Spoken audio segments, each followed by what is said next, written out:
Hey, what happened? I well, I can't do my work. Rest in peace, Fred Willard. Seriously, this probably should have been something else, but I knew Christopher Guest was going to be my destination on Movie Club, and this will not be the only time we go this route. Trust me. You I do can know the guarantee. irony, though, Owen. Go ahead. The film came out April 16th, so we're practically on the 20th anniversary. Yes. Means we may If have a only fabulous you event. bastards out there went for Collateral or Mystery Men instead, and this was in second place, we couldn't have timed it any fucking better. Yeah. Well, I mean, it could have been the week after. That's another story for another time. Hi, friends. I shot the sheriff. I did not shoot the deputy. So we're just going to quote Fred Willard all night long. Welcome to yet another edition of Popcast Movie Club, exclusively here on the Popcast Network. My name is Owen. Joining me, as always, we have AJ. And I love how we're also putting it out there that the most quotable character in the movie only has like three scenes. And their very unforgettable scenes. And of course, we always have Ashley as well. Yeah. This, I knew, like I said, I knew this was going to be the choice. There's probably one more that I could have gone with, given it being me. And AJ has one that he would go with as well. But I have a feeling those will come down the line. This is one of the ones that, not to say I didn't enjoy everything that Christopher Guest has ever done, because I have, at least in partial. But this is the one I always end up going back to. Why? Because for some reason, well, first off, this is the only one I got theatrically. So there's not been another Guest movie that I've been able to see in a theater except for this one. This is the Guest soundtrack that I own. And this is the one that, just like before, when I have quoted movies in the past, I still can complete the quote, complete the lyric. I was singing along. I thought it made sense given the fact that I've become a big fan of Americana music. So I thought that A Mighty Wind would be a good representation of that for Movie Club this time around. I love this movie. I really do. I even like I said, listen to the soundtrack constantly, and it's got some fantastic performances in it. It is an Oscar nominated song. It deserves to be an Oscar nominated song. And it's not the only good song on the actual soundtrack. I mean, the soundtrack is pretty much a lot of really solid music. Very well done by the writers of said song. 1 second. Go ahead, Al. I'm just doing some technical stuff because I noticed some people in chat were saying that the stream may have been... We were coming through audio-wise, but I'm just seeing if it was the Discord region that was causing it. No, it's still being hungry on my CPU. What the hell? Then again, it's Discord that's being hungry, which doesn't help, but... As long as we're audibly there, and we move like every 14 minutes, that's all right. You really need to see the same setup from the three of us, or me in a tank top, to really like get the gist of the conversation. No, you don't. Just listen. Put it on in the background. Some of you are probably watching something else right now. Needless to say, you can just listen to us while you do so. Damn it! Where's my fucking? I had a thing. If I need to go full Fred Willard, I need the thing. Where is it? Oh God. Speak amongst yourselves. Well, actually, no. Like, the first thing I want to say with is, like, how good is Christopher Guest at, like, this? I mean, I wonder whether The Office takes any inspiration from Guest's work. I guess obviously, but at the time of The Office coming out, I mean the British one, Mhm. the only thing would be, I guess, Spinal Tap and Waiting for Guffman. I guess maybe, well, Best in Show was around the same time Mhm. when The Office came out, so that maybe not have been surprised, but it just, it's always great how Guest seems to get the sort of the genuineness of a documentary, but with the comic execution that you need. And sometimes I also wonder how much is actually scripted and how much Guest just goes, here's the concept, come up with something. I mean, you're working with pros in this situation too. These are people that know improv like the back of their hand, and they know how to make it work. That's why stuff like Schitt's Creek is so successful now. Like, I've been following Levy and Catherine O'Hara for years, and it's just like everything they've done just turns to gold. Yeah, with what Ashley was saying, the thing that I always noticed was how it's crazy the balance he's able to find, because everybody and everything in a Christopher Guest movie is so outlandish, yet somehow everything still feels kind of real too.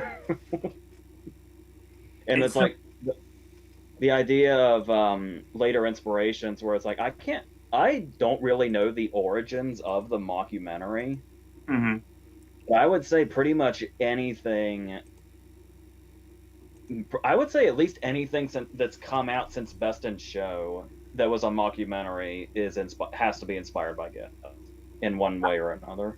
I would say so, and that's what Guest really excels in, and that's the mockumentary format. I mean, it's like, it's anyone's guess if he actually created it, but it's definitely something a lot of people take from his style. I'm trying to remember date-wise when the Ruttles was.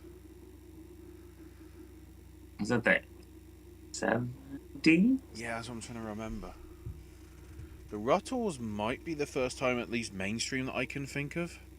That makes sense. I could see that being And that something might have been like late 70s. But it, I think it was, even if, because Spinal Tap I think was 84.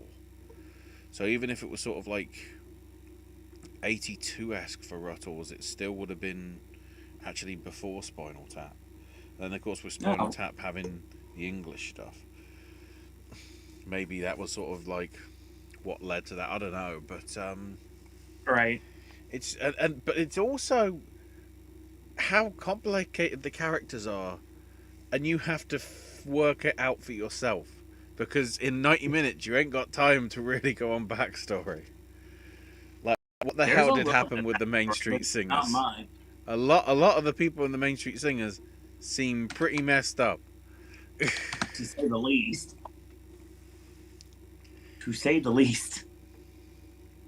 I was abused as a child, mostly in the musical fashion. What? It makes you wonder, because what's really weird to think about is how Guest movies are perfectly in line with Spinal Tap. It almost makes you forget that Spinal Tap is actually a Rob Reiner movie. Yeah, it's crazy. Because they have it's like, I'm wondering how much Guest as a director owes to Reiner for kind of really setting up what Guest's style is now. But it's also the question of, is how much did Reiner have to do with Spinal Tap, and is a lot of that just the writing of Guest and Shearer and McKean coming through with how well Spinal Tap worked and how it's carried over through Guest filmography as far as the mockumentary is obviously taken out like Almost Heroes and The Big Picture and stuff like that. But right.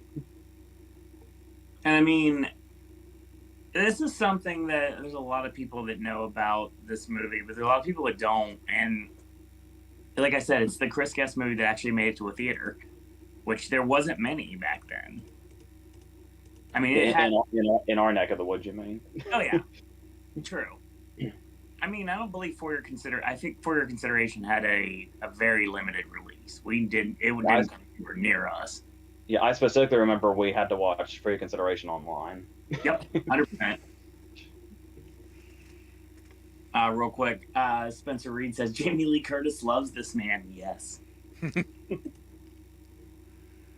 So I think we got everything figured out. So we were frozen, and then we're not frozen, but now we're back to dogs, and now we're back to normalcy. So we should be good. Josie chimes in, hey folks, sorry I'm late to the stream by 10 minutes. My computer was acting up. Josie, Territory. hey, what happened? I'm like, So good. He's using my line against me. It's hilarious. I'm only using it so much because I only realised that's where Matt McMuscles gets the series from, the title. Yep, you're right. Only now have I realised it comes from A Mighty Wind. You didn't know that. That's the fun thing. So Josie says, love this movie and love the Chris Guest movies.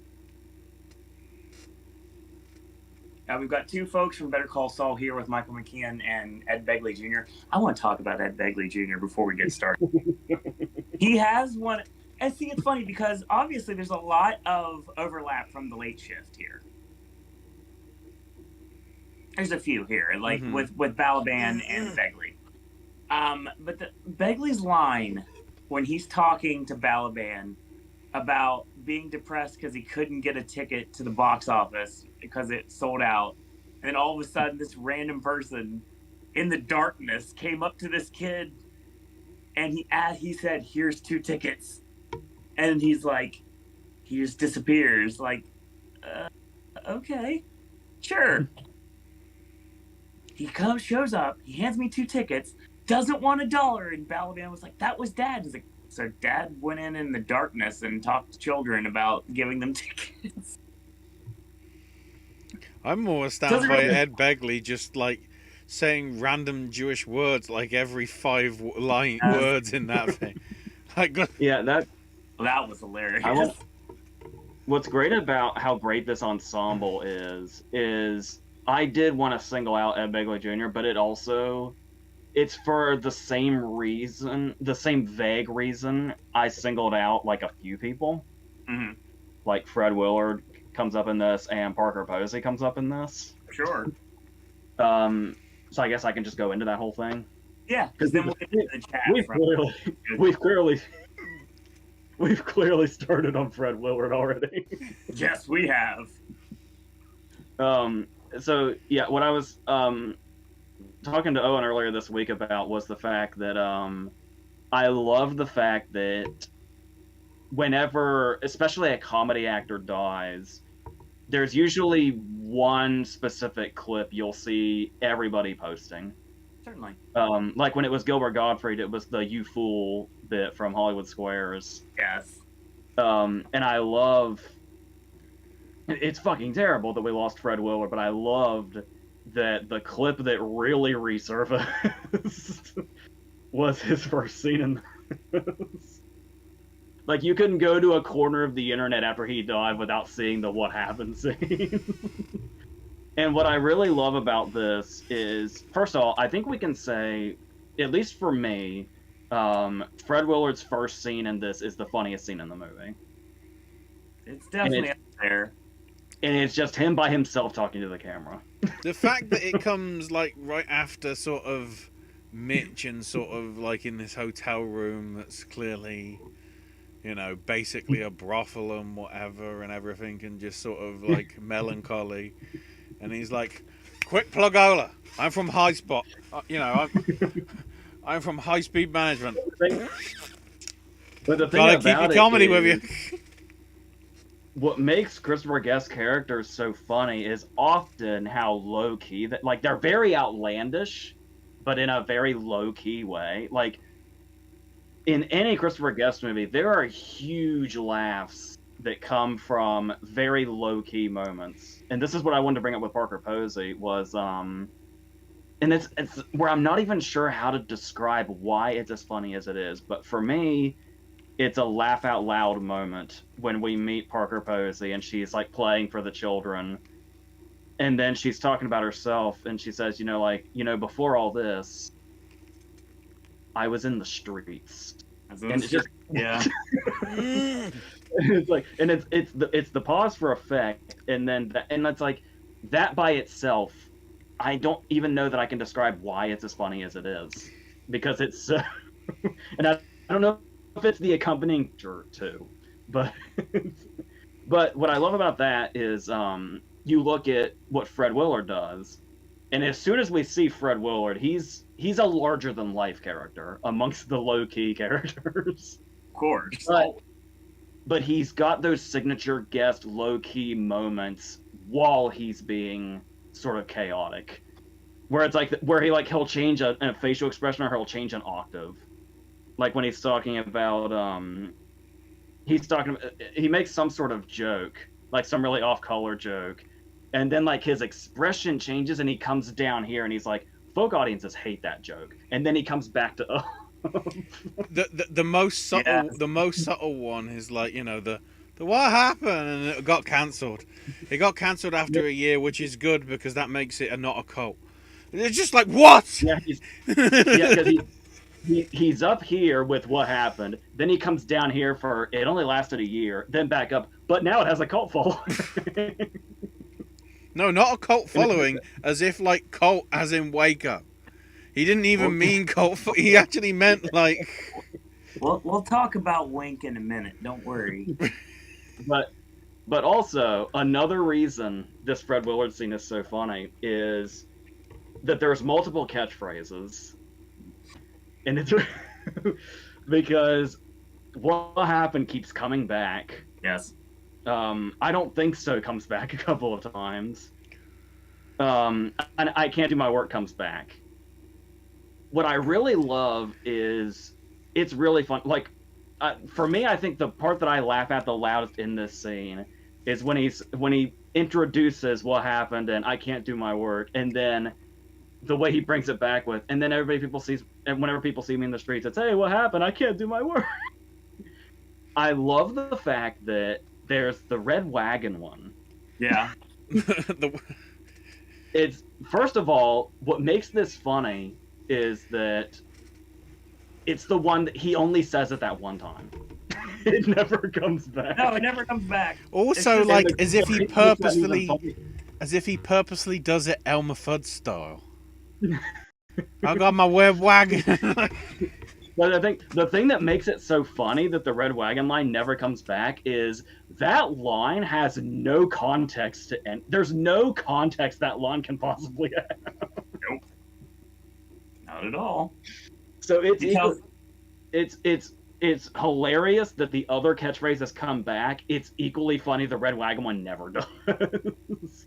See, it's great when he tells the dysentery, like, triangle of sadness story about all the everybody looking for a bathroom. Is like, you gonna be about done? I don't think so.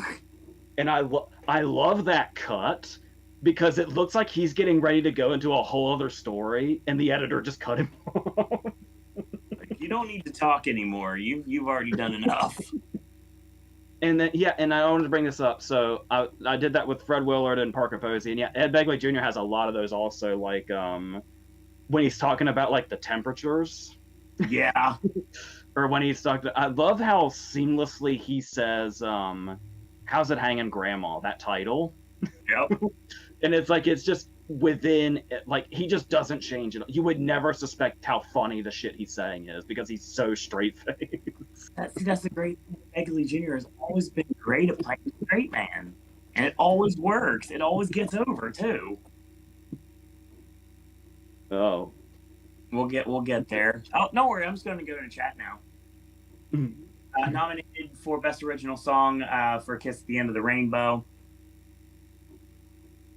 And of course, it was written by Michael McKean and Annette O'Toole. Which, AJ, you have a little anecdote from a podcast that you heard recently.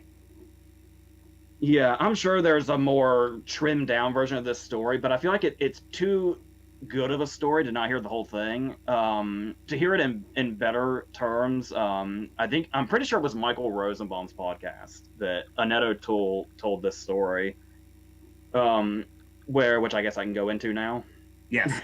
Which is kind of I'll try to condense it, but like I said, the whole thing is too good of a story. But apparently she was shooting Smallville at the time while A Mighty Wind was being written, Mm-hmm.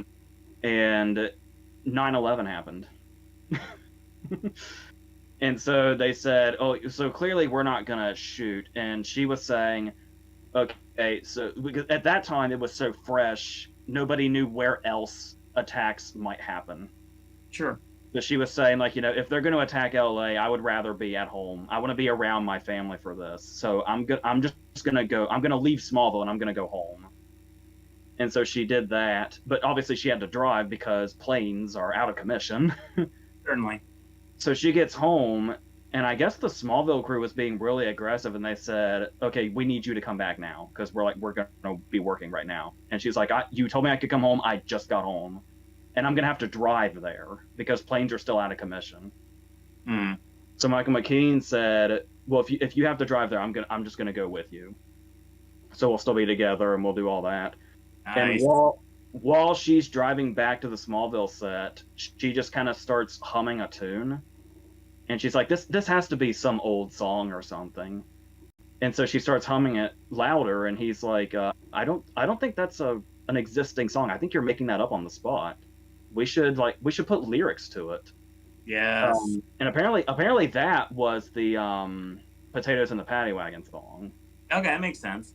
And then they were like, oh, Guest would probably really dig this for A Mighty Wind, since they were in the process of doing the songwriting for it. Nice. And then they kind of started to come up with their own song that was just kind of about them and their love story.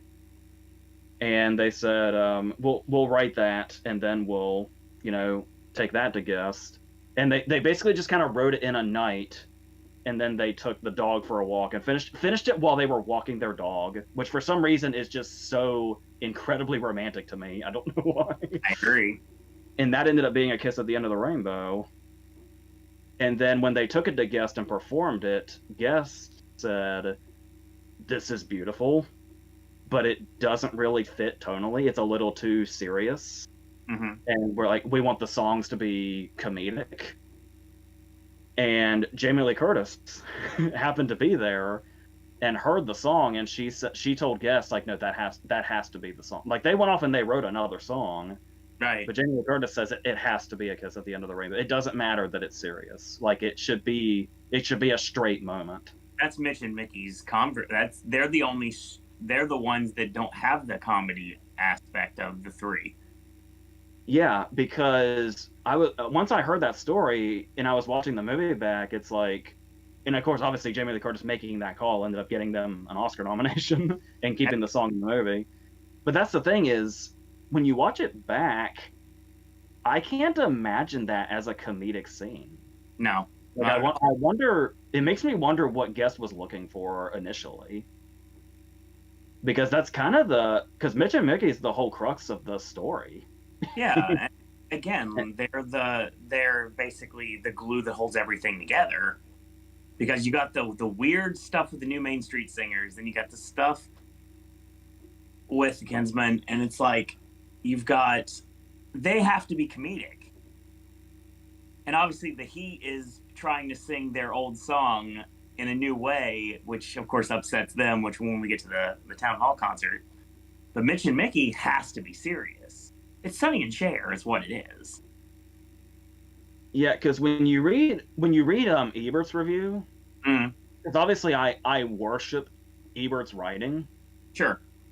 And one reason I worship Ebert's writing is I feel even more informed when I can disagree with him. Yeah, of course.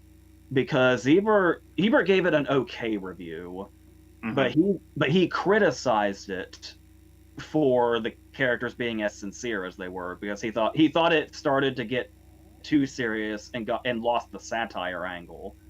But he kind of answers his own criticism in the review, because he also talks about how when you look at like Best in Show or Spinal Tap or something like that, those are people that are asking to be satirized. Like, they're like, getting satirized is what those people deserve.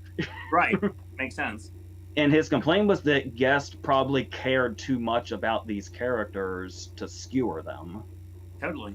But it's like, I don't think that's a bad thing. No, not at all. It's like seeing a different side of Guest when he has characters that he like loves too much. And he's like, instead of like saying like this is a like, yeah, it's a satire on like the whole folk thing and like that whole era Yeah, of course. those 50s and 60s shows and stuff like that. But Mhm.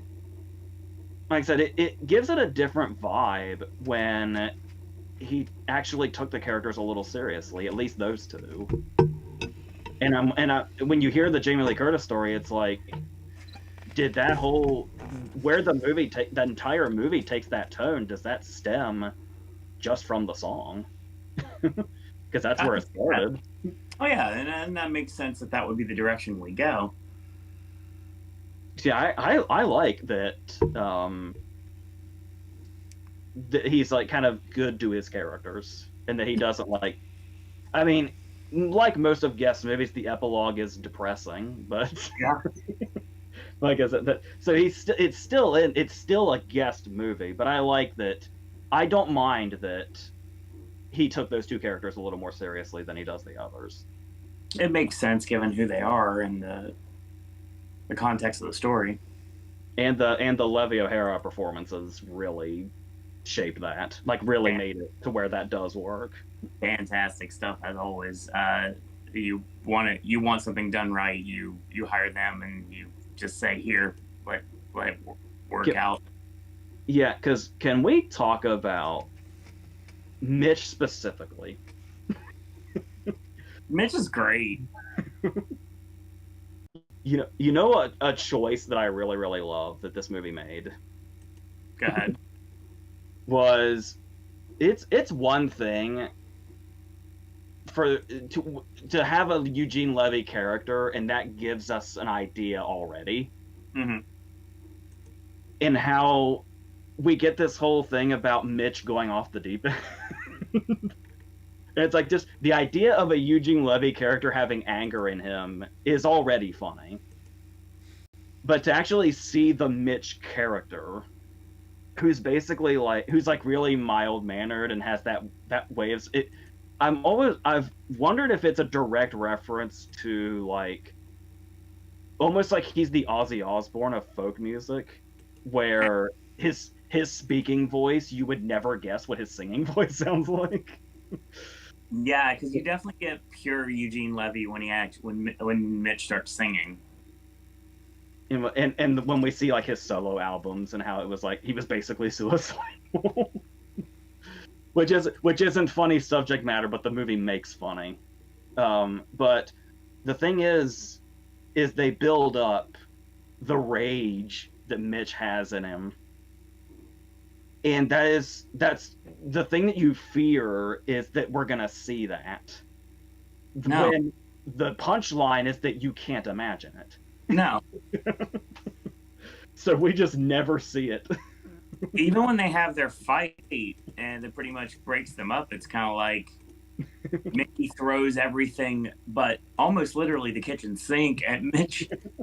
In context, we never see this, but what happens is he just sits there and takes it. Yeah. And as somebody who has done this many, many times, we all could identify with Mitch a lot, especially when it comes to things like that. And it's the fact that Mitch is the way he is when we see him, mm-hmm. that the more they talk about how much anger he has and how much he's snapped, gets funnier the more they talk about it. I like it how Balaban is like, I just want to. He's trying to butter up Mitch to get him to agree to everything, and it's like you know, I didn't want to have to say this. Yeah, I've never said this before, but you were Dad's favorite. Like, just really trying to guilt him into doing the concert. Yeah, there definitely felt like there were a lot of parallels between this and Balaban's late shift character. 100%. That's the reason why. It's like I love Balaban for years, and it's funny. Speaking of that, and weird coincidences, that was my mother's birthday yesterday. Like, shoot. And it's funny because I have now officially, for years, I have always cast Catherine O'Hara to play my mom in a movie. That's always what I went towards. That was my go-to. And it's weird because ironically enough, after watching the movie, I realized that my mom is now Sally Field. And when I brought this up, the strange correlation is the fact that my mom is really excited about seeing 80 for Brady. And she brought this up in conversation with me the other day, and I was like, "Oh, it's really interesting how things work themselves out, honestly." Now we'll talk a little bit more about music and everything in just a little bit. I just want to get chat through before we go any further. One more Mitch interaction I wanted to talk about was his interaction with her husband. Yeah.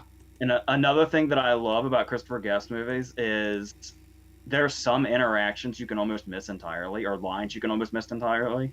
Oh, the Crabville and Crabtown thing. Oh my god. Like it's funny enough when he shows up and he says, "Do you like trains?" And his response is, "I took the bus here."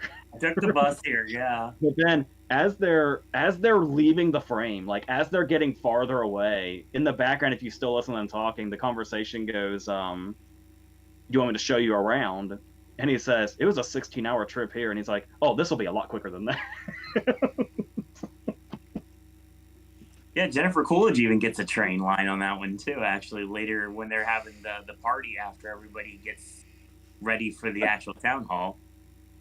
I don't want this to sound like a backhanded compliment, but after like Legally Blonde and The White Lotus and Real Life, isn't it interesting to come back to Jennifer Coolidge like playing a character? Yeah. Like playing a different character. That has a different voice, a different look. Josie says that the AARP Movie Awards for grown-ups, Mighty Wind won Best Breakaway Performance for Eugene Levy. The song won for Best Song at Critics' Choice. Grammy for Best Song for Film and Television. Nothing would make me happier if the 2023 Emmys song A Mighty Wind was performed by Michael McKean and the gang to celebrate the 20th anniversary of the film. Good God, will listen to Josie. Because it's funny, and I'm sure Ashley knows what I'm talking about when I go with this. When I was watching various videos to get ready for the podcast, I stumbled upon a Best in Show retrospective QA, which got me thinking I would love a jam session to do Mighty Wind on the Oscar stage. I think that'd be fan-freaking-tastic. At some point they would have to. I know it's happened because they did a small tour in character. They did like a 6-city tour, like promoting the movie before, like right when it first came out. Yeah, I guess we should point out how great it is. I love, like, it almost seems like it would be too obvious, but I kind of love that when they were coming up with the bands and they were splitting up the cast, that they still kept the Spinal Tap trio together. Yep. Well, keep in mind that all comes from SNL season 10. It's an SNL skit. Basically, they wanted to do a Spinal Tap fitting. Yep. And Guest, Shearer, and McKean were just like, we don't feel it. So instead, they came up with the Folkmen, this trio of sort of folk singers, and that's basically what expanded upon into it. Sort of akin to how, I mean, not really expanded, but that's why you had Guest's Guffman character or whatever cameo in, what was it, Mascots? Guest's last thing was on Netflix like 5-6 years ago. Yeah, because I just love how when you look at them in this, it's like Spinal Tap in a different universe. Yeah. Like when you. Can we just say Spinal Tap in the Late Shift universe then? Because that's the type. It's weird. It's like the font and everything. It just feels like an HBO movie. But that's the way. But it's funny because Late Shift and Mighty Wind are far apart from each other when it comes to years. But I mean, still. I don't know. It feels more like the Lifetime Network version of Spinal Tap. So Josie brings up A Mighty Wind also won Best Supporting Actor at the New York Film Critics Awards for Eugene Levy. In the 90s and 2000s Spinal Tap tour, McKean, Shearer, and Guest open up for themselves as the Folksmen. They were booed off the stage during the first act, and people didn't know or care the two bands had the same people. You dumb fucks. Josie mentions Parker Posey being in Beau is Afraid. According to an NPR interview, a number of real folk singers from the 60s, like Arlo Guthrie, wanted to be in the movie, but the producers thought it would detract from the satire value and said no. Yeah, that'd be so hard to turn down, but that makes sense that they did it the way they did. Oh, you mean like everybody in Hollywood wanting to be one of the guest stars to pop out of the window in Batman, but because they were so recognizable, it's like, nope, can't do that. Sorry, Frank Sinatra. Yeah, because it does feel like it would have defeated the purpose a little bit. Yeah, completely. So I guess that means Mighty Wind is somewhat more akin to Walk Hard, in that I guess Walk Hard did so many libelous things that they had people impersonating the celebrities, because if the celebrities were actually in it themselves, it would kind of look bad. Josie did mention in 2003, most of the cast did a brief tour in character recreating the reunion concert as seen at the end of the film. Why do I not know? Why could I not have been around for this?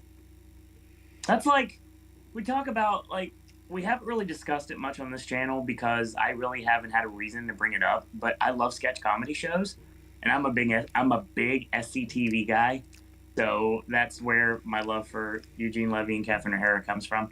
Basically, Canadian sketch comedy, Kids in the Hall, things like that. Haven't really had a chance to bring that up. Well, another thing that's been a go-to my whole life has been The State. And it's funny because The State did a reunion tour in California, like years ago, and they brought the entire cast back for one night only. They filmed it, but I can't find it anywhere.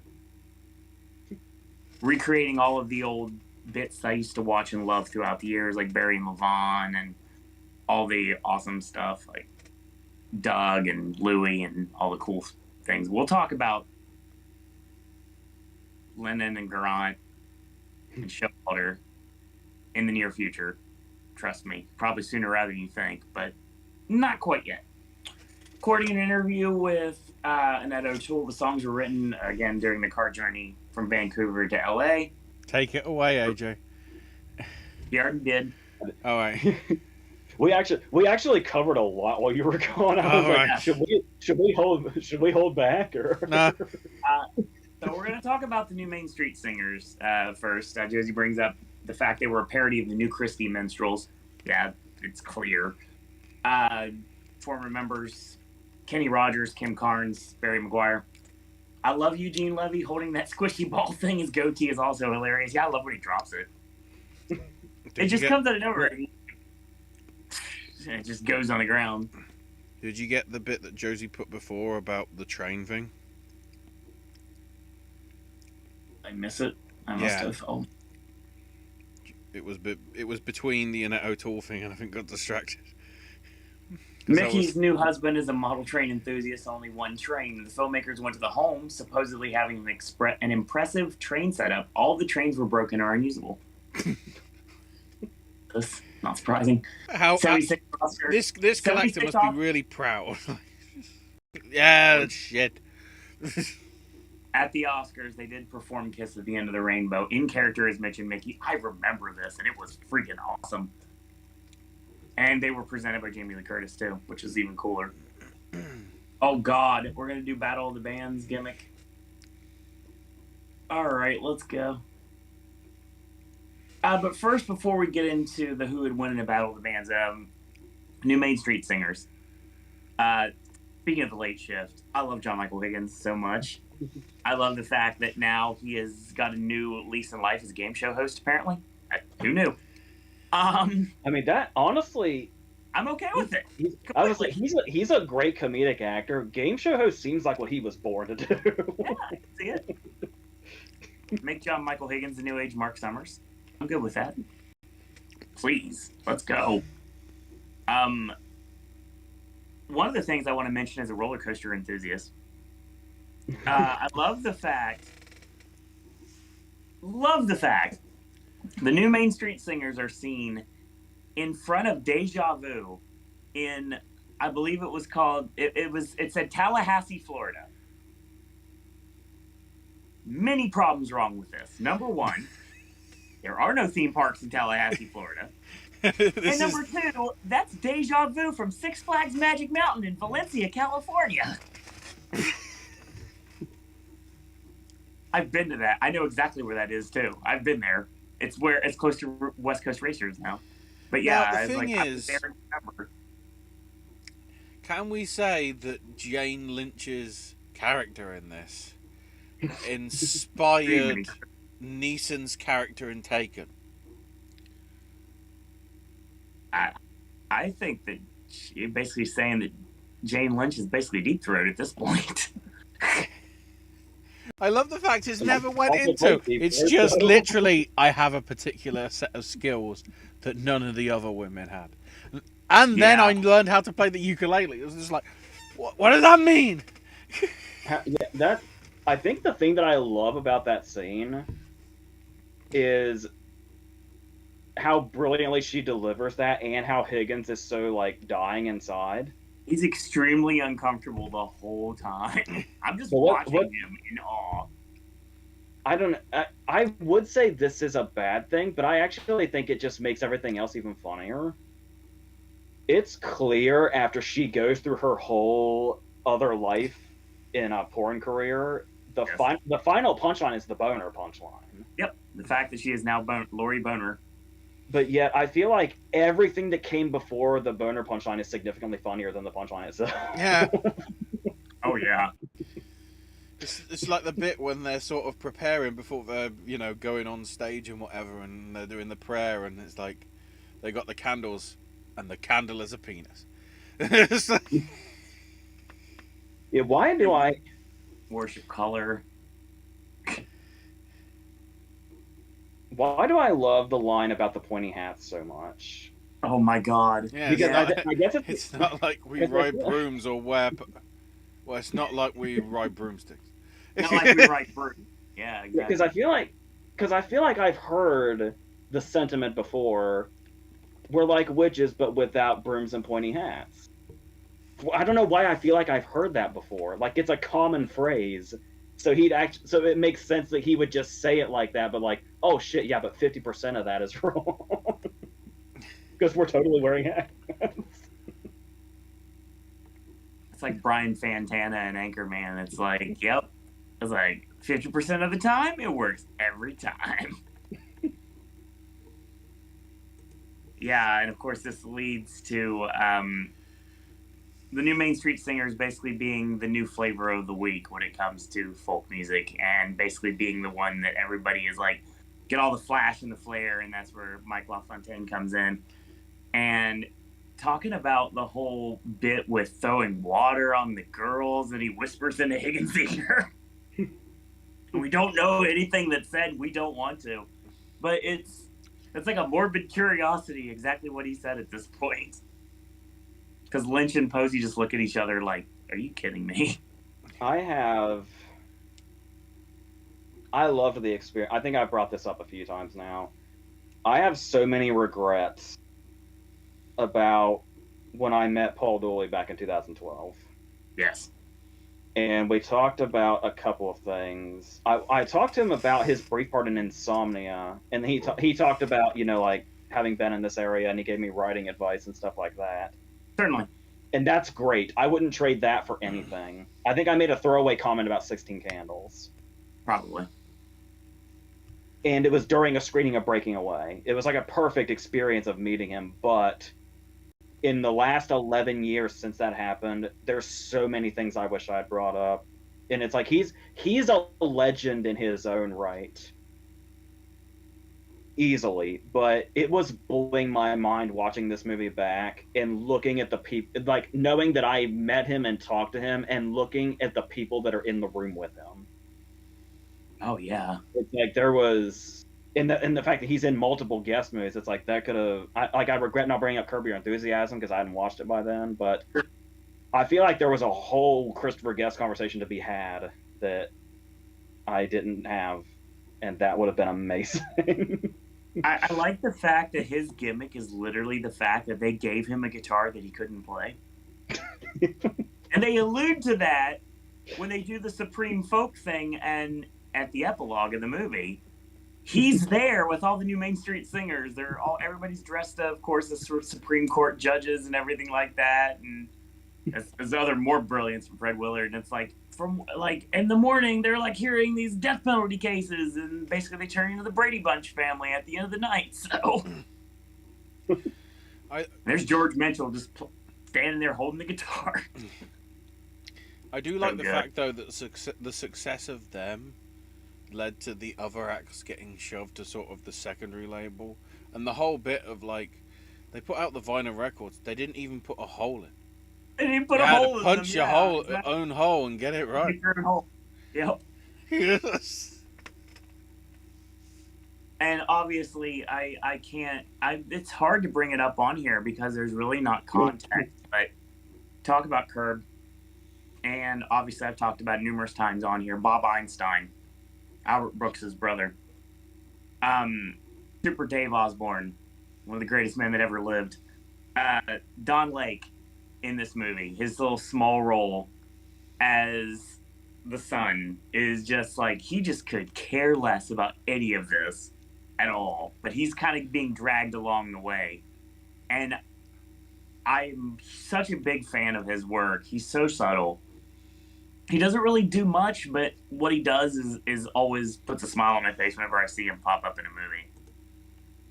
Not been very many, but there's a few here and there, and he has a lot of guest work too, like literally. Yeah, he's one of those people where you see his face and you instantly know you've seen him before. You just can't pinpoint where. Yeah, I think him and Balaban go hand in hand, but I think that might be just my might just be me. The little bit between him and Michael, the town hall boss. Yeah, it's just like, what? Why have we got twigs? They might stick in people's eyes. Oh my God! The fact people might trip in the Michael ivy. just literally slaps Balaban. Yeah, it's just like, are those lights loose? And he gets to such a thing. He's just like, like. Is this the rehearsal furniture, or is this? This isn't furniture. It's decoration.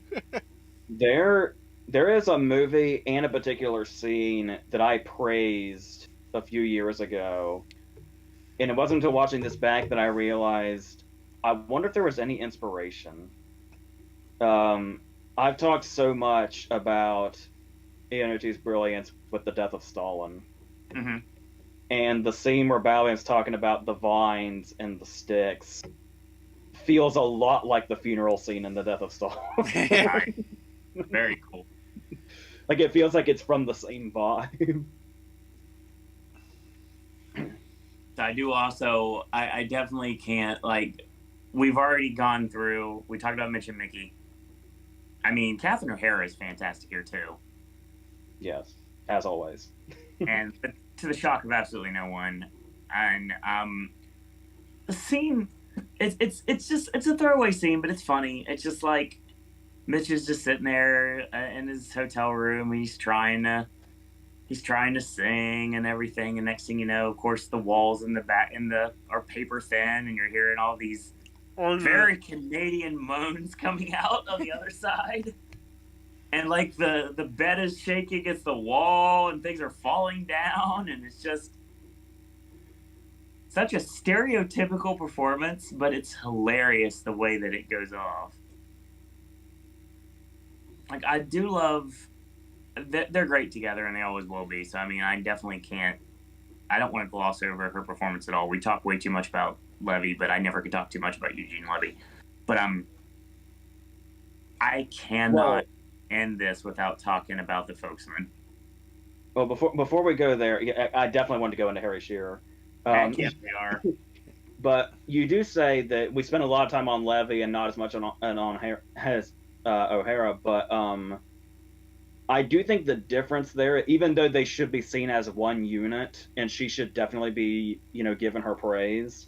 Sure. I do think the difference is that this is a very good Catherine O'Hara, But this is probably career best Eugene Levy, wouldn't you say? I would say 100%. Well, I mean, Parsnip Burger disagrees. We'll get to that comment in a second. I saw he posted that he thought Dick was. But we'll get there. Just like the subtle touch of like him going missing, all because he wants to find a rose to harken back to when they first met, sort of thing. It's like it's funny how he sort of part of me thought like it was going a bit too fourth wall because I thought he was like purposefully staring into the camera, and then it realized no, he's just looking at Times Square at a fucking Samsung advert. And somehow that's the inspiration for the rose. That's another thing where we were talking about Mitch's backstory and how when you hear the stories of Mitch, it doesn't fit what we see. Now, I also love that O'Hara has a throwaway line there during that bit where it's she talks about he could be face down in a ditch somewhere again. Again, yeah. Yeah, talk about it, folks, man. I'll shoot with you. Old Joe's Place has been stuck in my head for like since I saw the movie again. And that's a weird song get stuck in your head. Oh. And it's funny because we have a Joe's Crab Shack that's across from where I go for Tin Roof for Icon Park. Rest in peace. Needless to say, there was a I see the sign that says "Eat at Joe's." I was like, I just giggled to myself because I was like, the only person that gets the reference. Like, comedy for one is still comedy. I still say that, and it's very true here. What are the odds you come across a sign that actually says that?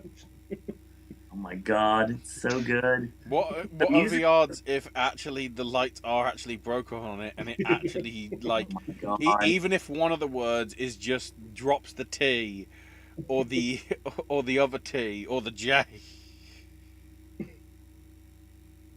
And it's great because they tell the Folksman story, and I love they told basically how they got together and everything. It plays to Guest's like strong set as a director when it comes to the mockumentary aspect of this movie.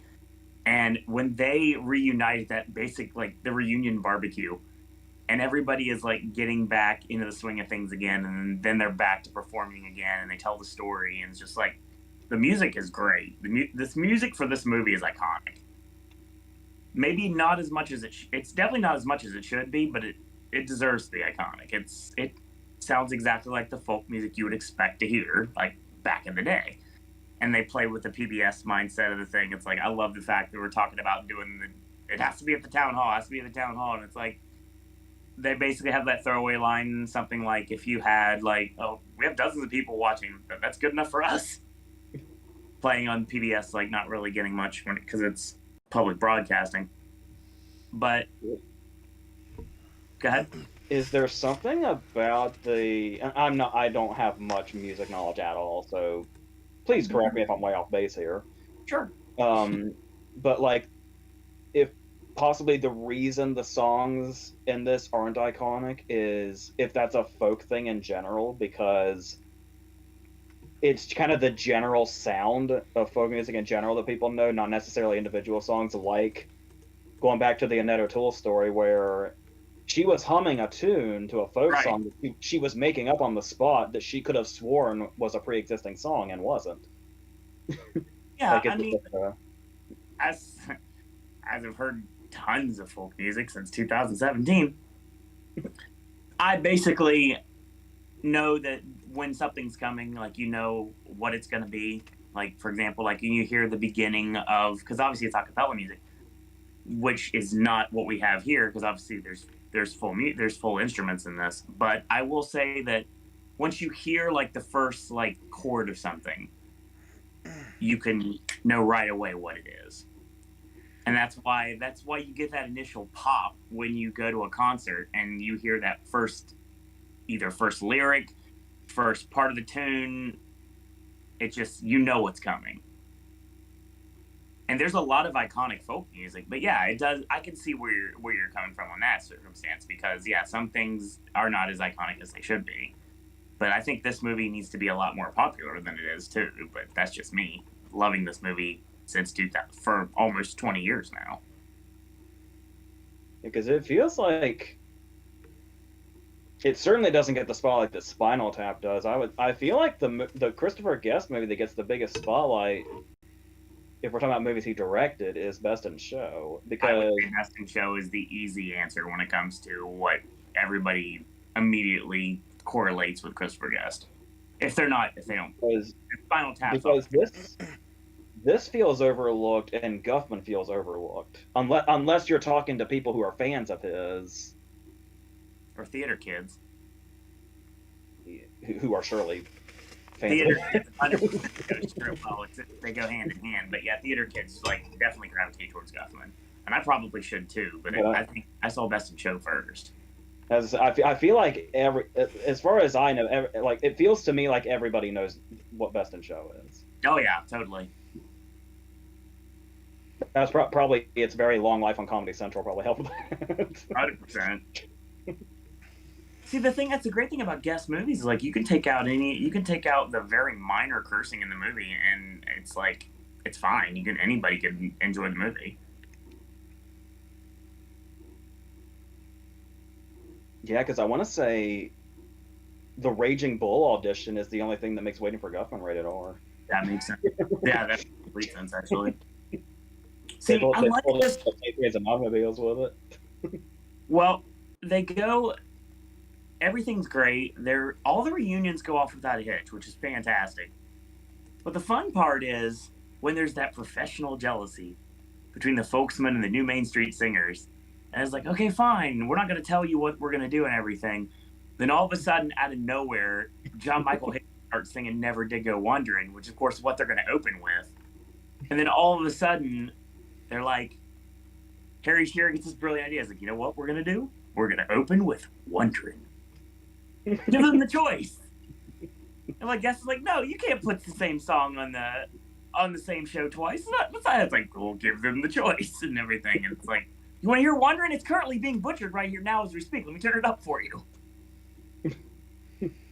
And there's so much heat between them, and it's great because it's like they're so like dumbfounded to know that there's any sort of heat whatsoever. And of course, they're like, okay, fine, we're gonna open with Eat at Joe's. Everything's fine. Don't worry about it. We'll do Old Joe's Place. No worries. And then it's funny because when Mitch disappears, they're like, okay, fill time, and they get, of course, they're setting up to do the one song that they don't want to do, the Skeletons of Quinto, and the one that Harry Shearer clearly wants to do, and involves telling the story about the Spanish Civil War and everything. And he gets the promo off. Then all of a sudden, stagehand pops in, whispers in his ear, and he's like, "Good night, everybody." Yeah. Everybody accepts it. That's the best part. In 1938, they went to St. Bart. Good night, everybody. Good night, everybody. It's just the way he pauses mid word to get the word from the stagehand that is like, no, you're good to go. That is just a perfect comedic moment. I love it. I laughed my ass off after that. I was like, just like I did the first time I heard this. And of course, building the tension to Kiss at the End of the Rainbow for the whole movie. After the kiss, like in the right spot, and everybody's waiting for it. Because apparently it changed human history. It did. It did. It invented Nova. Nova invented everything, but it invented Nova. I like the fact that the song starts and like everybody begins to turn it up in their dressing rooms, and then it's like, oh, I wonder if we're gonna do the kiss.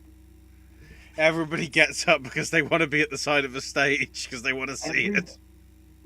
They could have had like the biggest knockdown drag out fight. There could be blood everywhere, and all of a sudden when that song started, everybody would be side stage going, is it gonna happen? It's gonna happen?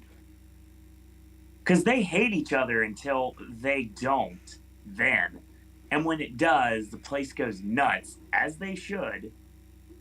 And we get to our final song, which Brian messaged on our Discord is his favorite scene in the movie. And everybody singing Mighty Wind together is just... There's a lot of things about this movie. Like, we talk about identifying with things. I've brought it up numerous times. I don't need to elaborate. But at the end of the day, this was always a scene that always tears me up. It's like, it's happy tears. Like, everybody, like, gets together in the end. It's wonderful. Because you don't see that sometimes in film. And I like seeing happy endings sometimes. And even though it doesn't necessarily have the happiest of endings, it has a conclusion, which we'll get to in a minute.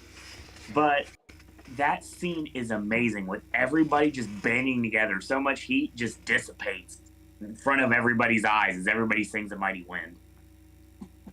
I love that scene so much. It also feels like. Oh, too. What was that? It's done so well too. Yeah, it also kind of feels like Guest getting the chance to show off, like, look how fucking awesome my cast is. This is the jam session we waited the entire movie for. We didn't realize we were ever going to get. And by the way, of course, when it gets to the end of the Rainbow starts, Michael McKean is the one that says, "Oh, I know this one." Yeah, he does. Oh, I know this one. And then everybody's like very slowly, like, "Hey, let's go up to the stage and watch this." And of course, like I said, all the heat just is gone. It literally could end all wars. It could end famine. It could end pestilence. It could end homelessness. It could end everything because it's the greatest thing in the world. It is literally better than Slumdog Millionaire. So many references thrown into that piece of information right there. And then we get the epilogue. So Mickey's still playing music, but now she's basically playing her lute for her husband's toilet company with the Sure Flow song, which is great. And then she, of course, like, she seems to be apprehensive that she did the right thing, even though everybody wanted it. About leading Mitch on, and Mitch basically, when he talks, it's like, "Oh, I felt like she was the one being led on," and everything. And I was like, "Oh my god, it's so good." Everybody's happy in that point right there, in their own little ways. I love Guest's downer epilogues, but I don't know that he'll ever be able to top Waiting for Guffman's epilogue having one of my favorite jokes in comedy history, which is the "My Dinner with Andre" action figure. Yeah, so freaking good. Like, I don't think he's gonna top that, but no, probably not. This is definitely up there, and it's funny because the Folksmen are still performing, so we get hints throughout the movie of Harry Shearer wearing, because it's not alluded to at all, but clearly he's wearing makeup. Yeah, because I wanted to add that stuff I was talking about where Christopher Guest's characters can just say the most mundane lines, and it's the funniest thing ever. Yes. Another one of those is when Harry Shearer's putting the cream on his face, and he talked about how, was it Jerry that used to, like, razz him for it? Yep. And he tells this whole story about how, like, one time Jerry caught me doing it, so I did that thing you do where you put your hands down really fast, you know, because that's a thing we do apparently. And Jerry's just like, "Hey man, what are you doing there?" And I don't know why, just the way Harry Shearer says that is the funniest thing ever. And then just goes into, "Oh, and Nordic fishermen have been doing it for hundreds of years." Yeah, of course, because he is the historian of the Folksmen, clearly. That's the way he delivered everything, and in fact, he was so excited to sing Skeletons of Quinto. Because he wanted to deliver the promo, obviously. But it's great because we're seeing Guest and McKean just standing there, and we don't see Shearer yet. Then all of a sudden, we pan over. He's got a blonde wig on and a dress. And he basically admits that he's always felt like a blonde female folk singer in the body of a 40-year-old bald male folk singer. And you know what brilliant thing that they do there, right? Go ahead. We get the same punchline with that character twice. In his first scene, when he's introduced, and his last scene. Yep. It's the same punchline, just a different context. Correct. When we first meet him, the punchline is the deep voice he does for the songs is his actual voice. And then we get that joke again. It's the same punchline where he comes out as trans. Yep. Still has the voice. And he giggles afterwards when he drops the O's. And then, of course, that's the finish of the movie, and that's the best way to end it too. It's like I just love the idea of bookending that character with the same punchline, just changing the context. Absolute brilliance. Josie's asking, Battle of the Bands. I think we're going to end on chat, and then we'll have a little thing and wrap it up. The Folksman or Spinal Tap? The Folksmen definitely have their shit together more. Are you going to a live show, or if you're going to a live show? Battle of the Bands, you know. A live show. Okay. One-off. Yeah, I mean, yeah, the Folksmen will probably be able to get through their show without problems, unlike Spinal Tap. Agreed. Spokesman, yes. So the Spokesman, yeah, of course, I love that line too. That was a great one. Spokesman, they're gonna change their name to the Spokesman after this one. Ha ha ha. Your John Laurinaitis moment for the day. People power. Exactly. Speaking of Super Dave Osborne. Jody says, Spinal Tap or the Main Street Singers? Honestly, Spinal Tap. Because I think that one guy will just, like, faint because he's been in the same gear for, like, months. He can't take off his regular garb. He's not allowed to because he can't sing that six. That's the best thing. He still can't sing that six. And as a singer myself, I 100% understand completely how it's like to have somebody that's tyrannical tell you have to do something or you're not going to be able to do things. Yeah, John Michael Higgins, 100%. I've been there before. John Michael Higgins is the Mr. Rogers version of J.K. Simmons' teacher in bloody Whiplash. Can we live in a world where they exist together, please? God, I want to go to that school. I just want to watch. The Main Street Singers or Sex Babam? Sex Babam. Sex Babam. You become coins. Oh, the Oneaters or the Folksmen? I was waiting for that to come up. I would have to say the Wonders. Oh, you mean I wonder whatever happened to the Oneaters? Yeah, I love the Wonders. The Wonders are the new Main Street Singers. That'd probably also be the Wonders. Yeah. The Wonders are really good. I think Jimmy even if they know that one fucking song still. I'll tell you, Jimmy would be writing songs for LaFontaine, so the new Main Street Singers could sing them. Oneaters. I literally had to sit here and ask myself, was Fred Willard in That Thing You Do? Because it feels like he should be. Yeah, he does. Oh my god. Oh, the Wonders or Spinal Tap? I'd probably take the Wonders. Yeah, I think they're gonna win this whole bracket system for me. I don't think the Playtone Galaxy would be very happy with Spinal Tap's performances. I think Mr. White probably would have tried to throw them off the stage every single night they performed. Like, we're talking Coal Chamber ICP style. If you know that conversation, then we can be friends. If not, not surprised. Because not many people do. The Folksmen are the Sex Babam. Again, Sex Bomb coins. I hope Sex Bomb is just being brought up because of the news this week. Holy shit. Oh yeah, we'll talk about the anime tomorrow. Actually, yeah. I'd love to see. Josie said, "Love to see Robbie Hart team up with either the new Main Street Singers or the Folksmen." Dude, could you imagine the Folksmen like playing Robbie Hart? That'd be great. Playing as Robbie sang, that'd be great. Awesome. I don't know. Folk and 80s is kind of a weird combination.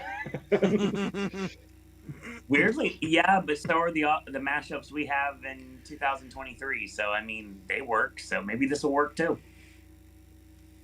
Yeah, because I could see, because it wouldn't be them that have to adjust. It would be Robbie adjusting his voice for folk, and I could see that working. Yeah. Yeah. Annette O'Toole's birthday was yesterday. Michael McKean has the same birthday as Matthew McFadden from Succession. Felicity Jones, Mike Judge, Norm Macdonald, rest in peace, and Montgomery Clift. Brian says, wasn't really into the first 40 minutes, but I got into the rest of it, especially the concert. Concert's amazing. Brian, 100%. Love the concert. Eugene Levy has the same birthday as Wes Studi, Ryan Johnson, Giovanni Ribisi, Sarah Paulson, Claire Furlani, Mia Jovovich, and Bill Pullman. And Brian says, didn't know Eugene Levy was in it. Didn't know Jane Lynch, Fred Willard, John Michael Higgins, Parker Posey from Days and Take a Shot, Dazed and Confused, and Bob Balaban were in it. And Catherine O'Hara. Good Lord, you didn't know anything about the cast then, apparently. That's fine. If it's a Christopher Guest film, it's These are probably going to Brian have comments. a lot of the Okay, same so- people. Oh, yeah. So yeah, if he said he wasn't into the first 40 minutes and he didn't know all these people were in, I'm gonna guess this is his first guest movie. My guess is yes. Yeah, I was going to say. Kiss at the End of the Rainbow won the Grammy, lost the Oscar to Into the West from Lord of the Rings. It was a travesty. I was very angry during that award ceremony. AJ remembers. I did watch the Oscar performance. It's interesting to see Eugene playing Mitch before he started singing. But why wasn't the title song nominated? It's the best of the film. I love A Mighty Wind, don't get me wrong, and I love the way everybody like bands together, but Kiss at the End of the Rainbow, like I said, dude, it literally stops wars. 100% stops wars. Playing that song over again all weekend and tonight performance is my favorite scene in the movie. Yeah, it makes me cry. I'll shoot. I said it earlier before you got here. And again, you know, I don't know what Natu might stop wars. Because everybody will start dancing. Although it seems original, would the Oscars put it in adapted because of Folksman being pre-existing characters? That's interesting. I feel like that'd be one of those things where it would go back and forth all season. Yeah. Purchase the title song on iTunes, entire soundtrack in the future. I have that soundtrack under this bed somewhere. Don't know exactly where. I just realized now that Jennifer Coolidge is in it as well. Josie says, I would love to see Guest and the Gang do a parody of Ancient Aliens. Man, that's such a missed opportunity. Fred Willard is like a king alien, would have been amazing. I'll be curious. Were they still doing that second Spinal Tap movie? It's been something I keep hearing about on and off, but nothing has been like confirmed that I'm aware of. Because have they done anything movie-wise since For Your Consideration? I The don't one think I so. told you about Mascots that was on Netflix. But that's it. That was 2016. It's been like 7 or 8 years. And I would hope if they get together again, even though Fred Willard would be a huge missing piece. Yeah. How much they would still have it, because we talked at the beginning about Ebert's review and how he said this wasn't satirical enough. Mm-hmm.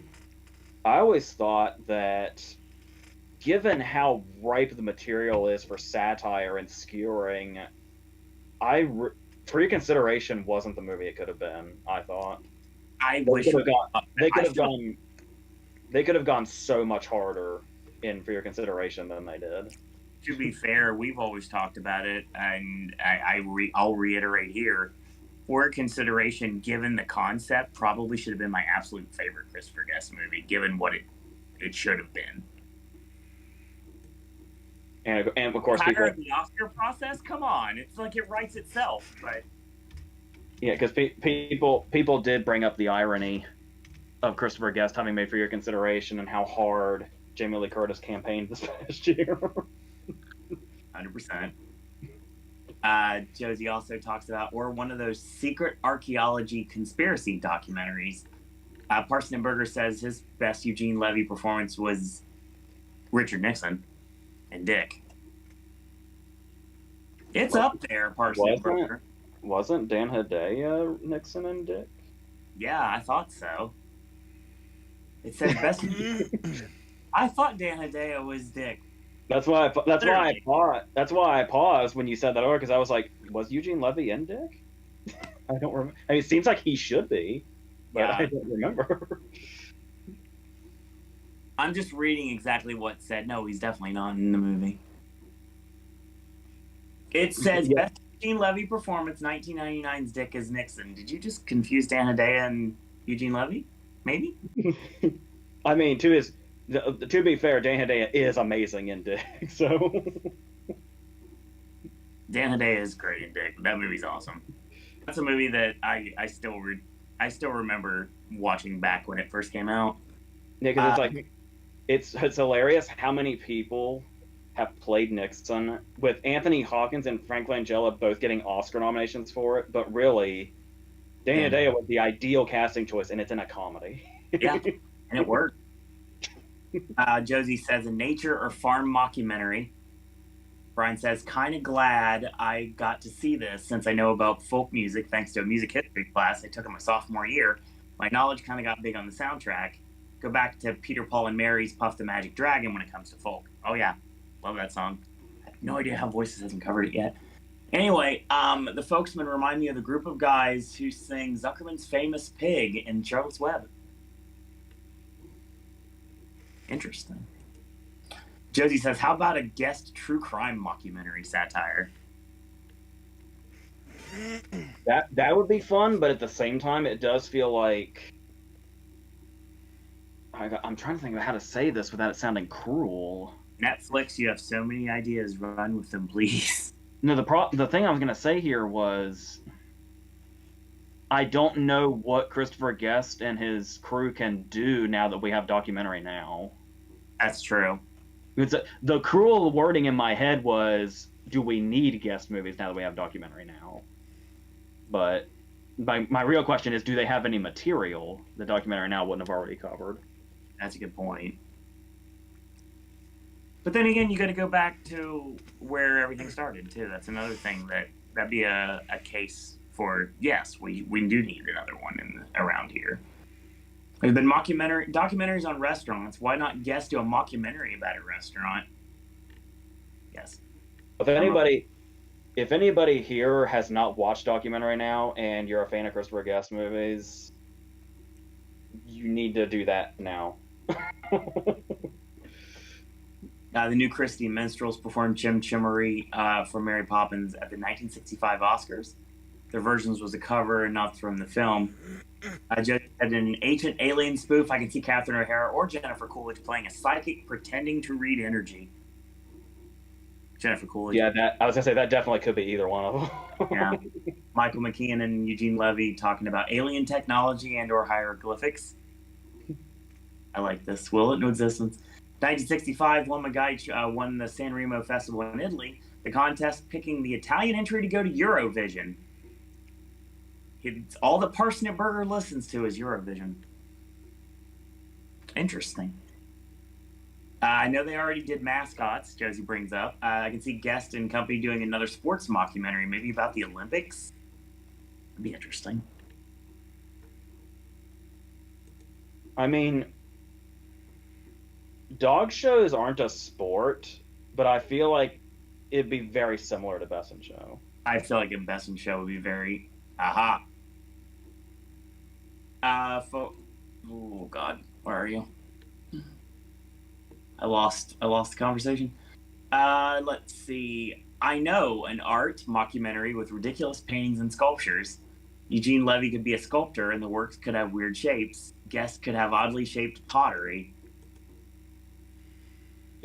It's weird how vividly you can imagine these scenarios. I love these ideas we pop up with every week. Parsnip Burger says, going to go on the record for my next pick to try and get Fire Saga on the list of films you guys cover in the Movie Club podcast. Maybe a year or longer, but I hardcore love it. I'd love to see Odenkirk work with guests, maybe reuniting him with Michael McKean. I've been playing the song of Mighty Wind starting at 7 p.m. He sings the lyric. Love the song. People could work well with Chris Guest, Brendan Gleeson, Lawrence Fishburne, Michelle Yeoh, Elliot Gould, Sean Astin, Christoph Waltz, yes please, Dave Chappelle, Maya Rudolph and Wesley Snipes. One thing I will mention about Mighty Wind, if there's one thing I would add to the song, a mouth harp for the instruments. Seems like a Harry Shearer thing, weirdly enough, even though he does have the upright bass. Folksman appeared on Conan once. Yep. Brian says to Josie, definitely not Maya Rudolph. I pause every time I see a movie. Just not funny and awful for the Oscar for any year. You must have hated those bloody M&M commercials right before the Super Bowl, then, that was just Maya Rudolph all the time.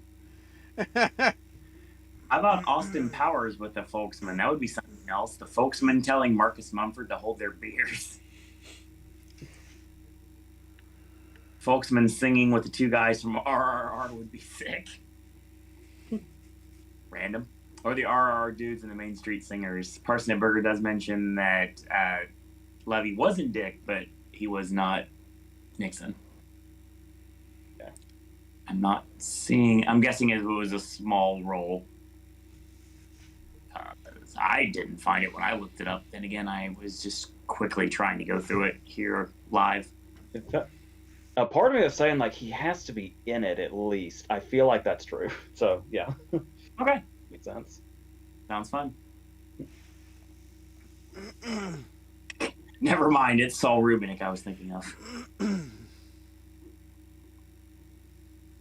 Oh, I'm so confused. All right. So that's in retrospect, it's been a fun time talking about one of my favorite mockumentaries. A movie that I still go back to this day. I still remember the lyrics, still remember the song, still remember the dialogue. Christopher Guest has always been somebody I've gone to numerous times, and I was very happy to finally bring the first of many Christopher Guest movies to Popcast Movie Club this week. Ashley, fun thoughts.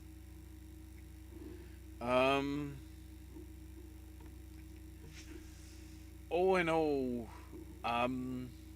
it was nice seeing this properly for the first time rather than just the bits that I had seen online. After really enjoying some of his other stuff previously and everything, so yeah, I'm just gonna keep saying what. I've done it for years. I can continue to do it. Now, anybody that I've brought it up on here very subtly throughout the years, but now we've actually finally told the story and brought the movie here properly. AJ, final thoughts? Yeah, Guffman is still my favorite guess. It's coming, don't worry. This might be second. This is one that had to mature over time, or I had to mature over time, because Sure. I think this one really goes in on how low key Guest can be.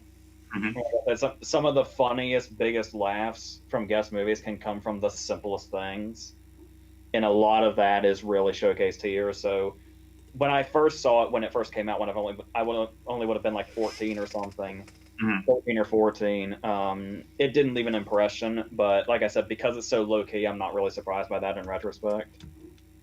But yeah, there's so much good stuff in here. And there may still be stuff that's so subtle I haven't even caught it yet. And I'll get the last word on this before we finish up what Chad is saying. Like I said, I kind of love this movie. And I wouldn't bring something to Movie Club on my end if I didn't want to talk about it. It's obviously not going to pick a movie that I'm not familiar with. This is a movie that I was very happy to revisit. And some movies you just remember no matter if you haven't seen them in 20 years. And case in point. So yeah, fantastic film. And I'm very glad that everyone that got to watch the show tonight did enjoy. Hopefully you got a chance to watch Mighty Wind yourself and enjoy a movie that really needs to get a lot more out there, honestly. Parsnip Burger says, when's the next film and where can we watch it? Unless it's Tom Cruise. Uh-oh. Yeah, I think Parsnip Burger's setting the next one out. Yeah. Parsnip Burger, I'm afraid I've got some bad news. Although I don't know when exactly, because 2 weeks may be affected by whatever AJ and Chris are doing.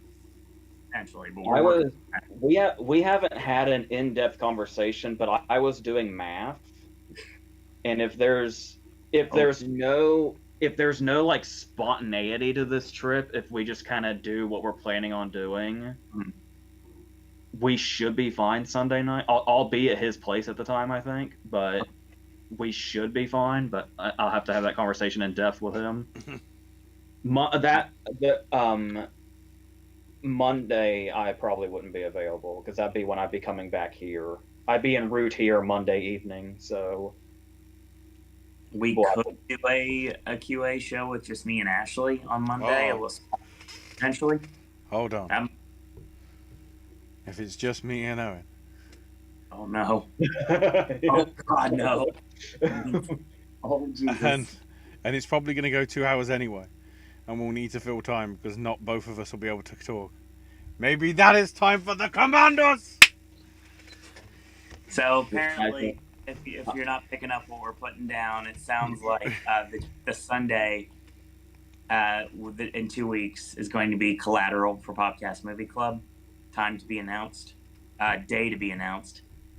And it sounds like if everything works out, Monday's going to be a watch along of Who Killed Captain Alex. Although not with any pictures or sound directly from us. You'll have to cue yours up at the same time that we say press play. Yeah, that's right. You guys have already talked about it on here, and if you watch the channel, you know what could happen.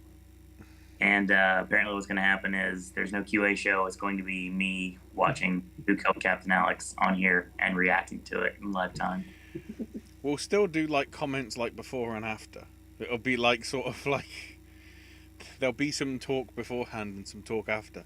But So if you in want the to words of join Mark Henry, the main event is going to be Owen reacting to Who Killed Captain Alex, finally.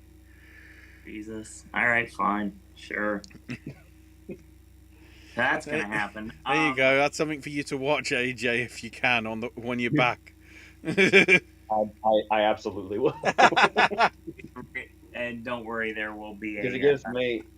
Not only do I get to see his reaction, it gives me an excuse to watch the movie again, which I Oh God! Look, I will be here because I support AJ, but ugh. It's fair. I understand. Parsnip, So, Parsnip, you got a chance 24 hours later with Who Killed Captain Alex. Even if you've already seen it, I feel it every time you see it. You more and more you go wow and what at the same time. It's literally what happened. It literally is what happened. So, Who Killed Captain Alex? My Owen's version, Yeah, and a mini QA that night. Do not ask very many questions. I will be paying attention to whatever the hell I'm going to be watching that night. we'll try and because it won't be a full squad. Try and for that 1 and 2 weeks, leave the sort of like award stuff and the buy one rent one lose one, just because that feels more of a sort of a trio thing. Yeah, that we can sort of bounce around easier. But if you want to talk about any news that happens over that few weeks, I mean, we'll discuss more tomorrow because we'll hype it up then as well. So roll that in. So tomorrow night, 6 p.m. Eastern Standard Time, we have a QA show. So we're going to talk about the anime that was already alluded to earlier today, Scott Pilgrim versus the World coming to Netflix. Super excited about that. And Heels Season 2 coming this summer to Stars. Uh-oh. That's officially announced this weekend. So yes, we'll talk about that. Ashley, of course, can be found on Twitter at AshIsMyNameUK. Mm-hmm. His content will be coming soon. Well, new Snack Stash has been filmed. I just need to probably send it over either tonight or tomorrow. Okay, I'll have to work on scheduling and everything like that. We'll get there. I'll just say there's a video coming. Yes.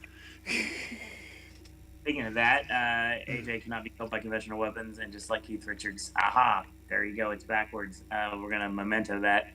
Basically, needless to say, you can not find it or to leave comments, but show up May 1st and ask questions. feel free. Sorry, that Or- aha, I thought we were going Alan Partridge on it. Aha!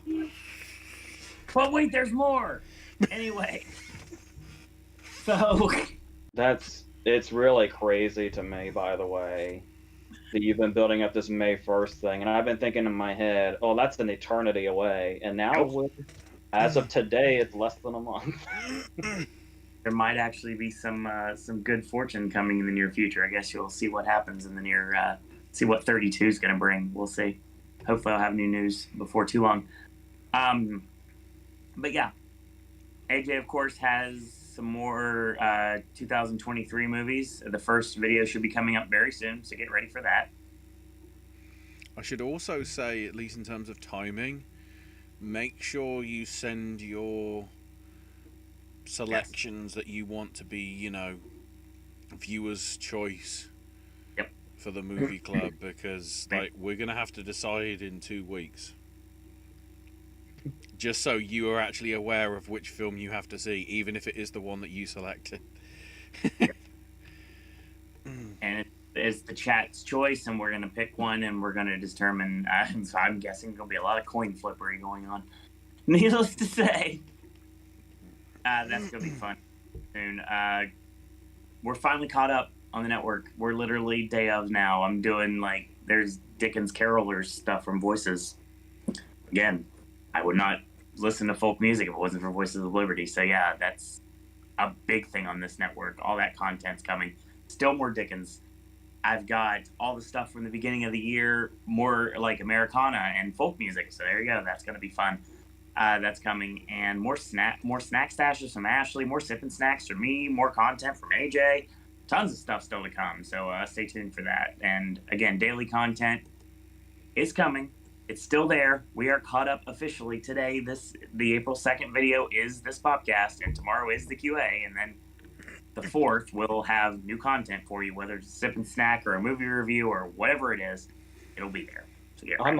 I'm hoping it's a movie review, so we're gonna try for that. If not, I got plenty of content prepared. I even have stuff that's still on my phone right now. I even got a 20-minute video of a brand new energy drink that I did 7 of that's coming soon. So stay tuned. That's your show for tonight. Thanks everyone for joining us, whether live or in archive. Brian, Josie, Parsnip Burger, thank you again for joining us tonight. And anybody that's Spencer Reed chimed in for a second. Also, thanks everyone that did not chime in for tuning in tonight. Lots of cool stuff coming in the near future for Popcast Network. Stay tuned. So in the meantime, we're now officially in this month, which means intellectual property is only a few weeks away, so you have plenty of time to get your copy, whether it is a digital copy, a vinyl copy, even a cassette, or go see the water park's property tour if you're able to, if it's not sold out in your local area. That being said, I want to thank you guys and girls out there for watching. Until next time, boys and girls. Hey, what happened? That's all we got to say about that. I need to give me the web wagon.